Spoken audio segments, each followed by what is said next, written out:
Is even. देखो तो even number कौन कौन से हैं इसमें, 2 4 6, 2 4 6 है, तो प्रोबेबिलिटी ऑफ ए क्या आ गया आपके पास, 3 अपॉन टोटल कितना है ये, टोटल सैंपल स्पेस क्या है, नंबर ऑफ सैंपल स्पेस, वो आया आपके पास 6, ठीक है। तो 3/6, तो ये आ जाएगा 1/2। अच्छा, दूसरे में बोला गया है be the event the number is red, ठीक है। बी एक इवेंट है, द नंबर इज रेड, ठीक है, द नंबर इज रेड। देखो रेड में क्या क्या है, रेड में जो आ रहे हैं आपके पास 1, 2, 3 यही आ रहे हैं ना, तो ये तो दे रखे गिवन में ही, तो आपके पास आएगा 1, 2, 3, तो प्रोबेबिलिटी ऑफ बी जो वो आ जाएगा आपके पास 3/6, तो ये भी कितना आएगा 1/2, ठीक है। अच्छा, एंड में पता क्या बोला गया था, बोला गया था कि are A and B independent, बताओ ए एंड बी जो भी इंडिपेंडेंट इवेंट्स हैं क्या कि नहीं है, ठीक है। तो वी नो दैट, हमें पता है ए एंड बी इंडिपेंडेंट्स कब होते हैं, A and B are independent, ठीक है। तो क्या होता है इंडिपेंडेंट के लिए आपके पास probability of A intersection B is equal to probability of A into probability of B, ठीक है। तो देखो प्रोबेबिलिटी ऑफ ए क्या है,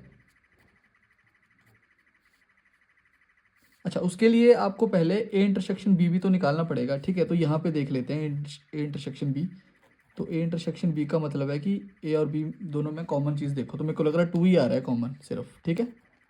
तो probability of A intersection B जो है वो आ जाएगा आपके पास 1/6, क्योंकि एक ही आपके पास नंबर आ रहा है ना इसमें, ठीक है।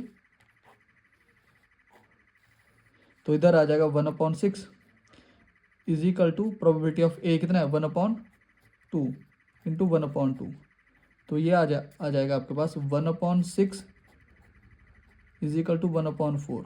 तो क्या ये और ये दोनों बराबर है, नहीं है ना, तो आपके हम बोल सकते हैं कि ए और बी जो है वो आपके इंडिपेंडेंट इवेंट्स नहीं है। तो एंड में लिख लीजिएगा गाइस यहाँ पे A and B are not independent events, ठीक है। चलो क्वेश्चन नंबर 6 पे चलते हैं आपका, ठीक है।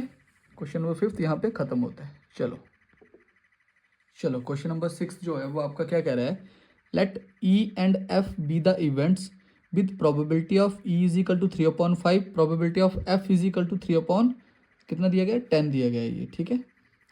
And probability of E intersection F 1/5, R E and F independent. इसमें आपको सिर्फ शो करना है कि ई और एफ इवेंट्स जो है क्या वो आपके इंडिपेंडेंट हैं कि नहीं है, ठीक है। तो ये तो सीधा क्वेश्चन दे रखा है आपके पास, देखो प्रोबेबिलिटी ऑफ ई दे रखा है 3/5 और प्रोबेबिलिटी ऑफ एफ दे रखा है आपके पास 3/10, ठीक है। And probability of E intersection F कितना दे रखा है 1/5, ठीक है। तो वी नो दैट जो probability of E intersection F जो है वो बराबर होता है probability of E into probability of F, ठीक है। तो ये तो आपके पास 1/5 है, अब इन दोनों का मल्टीप्लाई देखते हैं कितना आएगा, 3/5 मल्टीप्लाई 3/10, तो 1/5 और अपना यहाँ पे आ जाएगा 9/50, तो ये बराबर हैं दोनों आपस में, नहीं है ना, तो हम क्या बोलेंगे, therefore E and F R not independent events, ठीक है बेटा। तो क्वेश्चन नंबर 6 भी यहाँ पे ख़त्म होते हैं।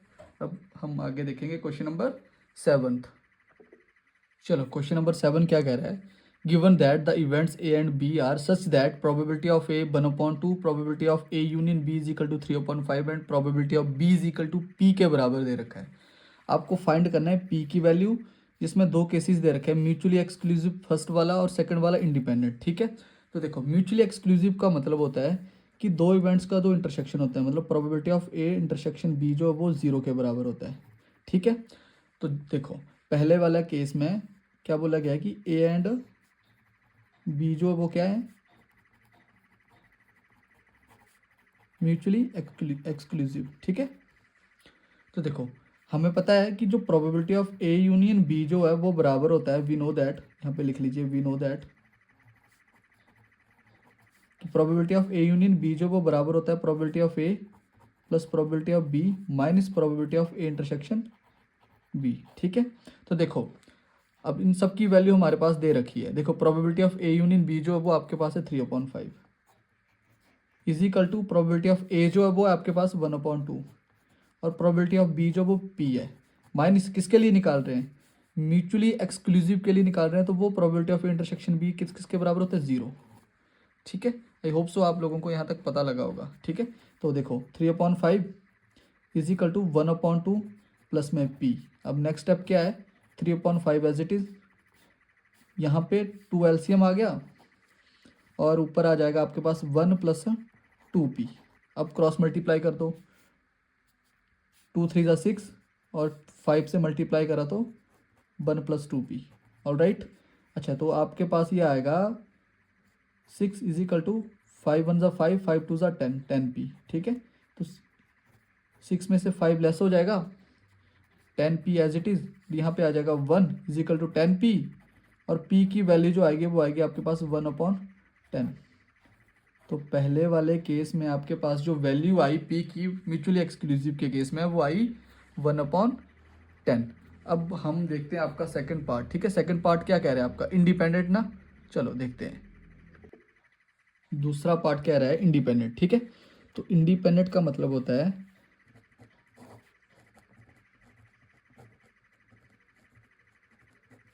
Independent events. तो इसका मतलब है कि जो probability of A intersection B जो है वो बराबर है probability of A into probability of B के। ठीक है, कहने का मतलब है probability of A intersection B जो आएगा वो आएगा 1/2, इसकी वैल्यू 1/2 इंटू पी, किसके बराबर आएगा, p/2। ठीक है, तो probability of A intersection B जो है वो आपका आ गया p/2। ठीक है, जो हमने पिछले वाले पार्ट में फॉर्मूला यूज़ करा वही यहाँ पे यूज़ करेंगे। ठीक है, तो we know that probability of A union B is equal to probability of A plus probability of B minus probability of A intersection B। ठीक है, देखो A यूनियन B की वैल्यू जो वो आपके पास 3/5 है। ठीक है, 3/5।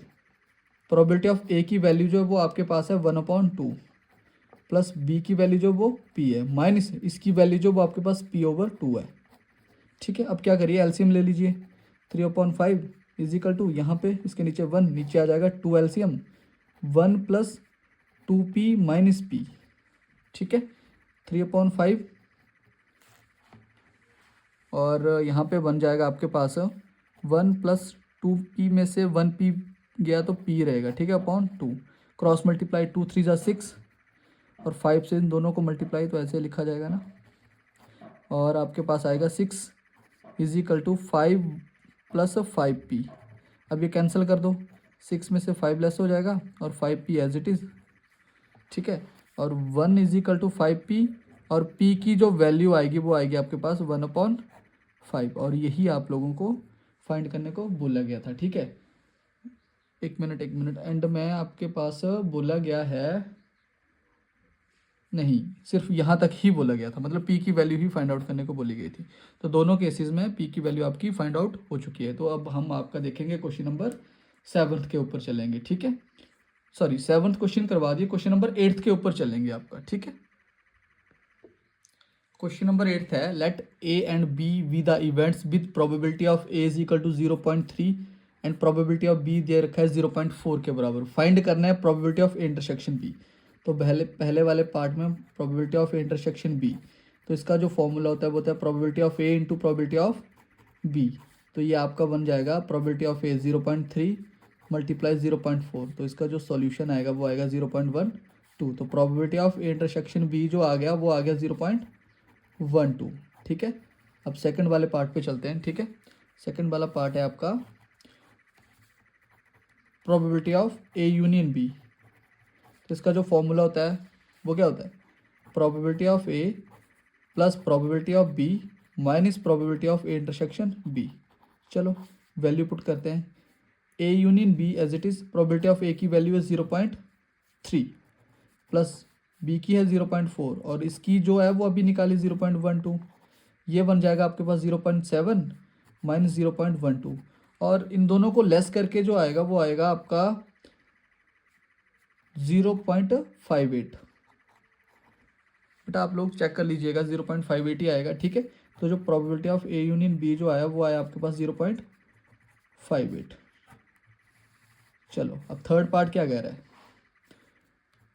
थर्ड पार्ट है probability of A upon B. तो इसका फॉर्मूला भी आप लोगों को पता होगा, ये कंडीशनल प्रोबेबिलिटी का, probability of A intersection B upon नीचे क्या चला है, बी चला है, तो प्रोबेबिलिटी ऑफ बी आ जाएगा। अब क्या आएगा आपके पास,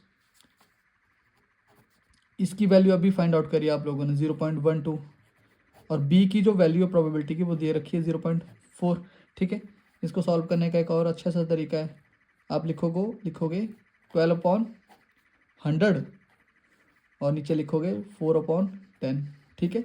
अब ये ऊपर जाके क्या बन जाएगा 12/100 इंटू 10/4, 0 to 0 कैंसिल, ये आ जाएगा आपके पास 12/40, ठीक है। 12/40 बन जाएगा और मेरे को लग रहा है ये कट जाएगा 12/40 शायद, तो ये कट करके आपका आएगा 0.3 समथिंग शायद। देखो कैसे, यहाँ पे देखिएगा क्या था आपके पास से, probability of A upon B, ये था 12/40 के बराबर। इसको मैं लिख सकता हूँ 4/10, सॉरी 4 × 10, 4 1 ज़ा 4 3 ज़ा 10, 3/10 बचा और 3/10 का मतलब होता है 0.3। तो probability of A upon B जो आया वो आया 0.3। चलिए लास्ट पार्ट है आपका probability of B over A. इसका फॉर्मूला भी वही, probability of A intersection B और नीचे ए है तो प्रोबेबिलिटी ऑफ ए लिख लीजिए, ठीक है। तो देखो probability of A intersection B जो है वो आप लोगों ने स्टार्टिंग में फाइंड आउट करा 0.12, प्रोबेबिलिटी ऑफ ए जो 0.3 है, ठीक है। तो इसको भी वैसे कर लीजिएगा 12/100, 3/10 और 12/100 मल्टीप्लाई ऊपर चला जाएगा 10/3 हो जाएगा, कैंसल आउट 12/3 इंटू 10, ठीक है। 3 1 ज़ा 3 4 ज़ा 4/10 को लिख सकते हो आप 0.4, ठीक है। तो प्रोबेबिलिटी ऑफ बी अपॉन ए जो आया वो आया 0.4। तो यहाँ पे क्वेश्चन नंबर 8 भी आपका ख़त्म होता है। तो अभी हम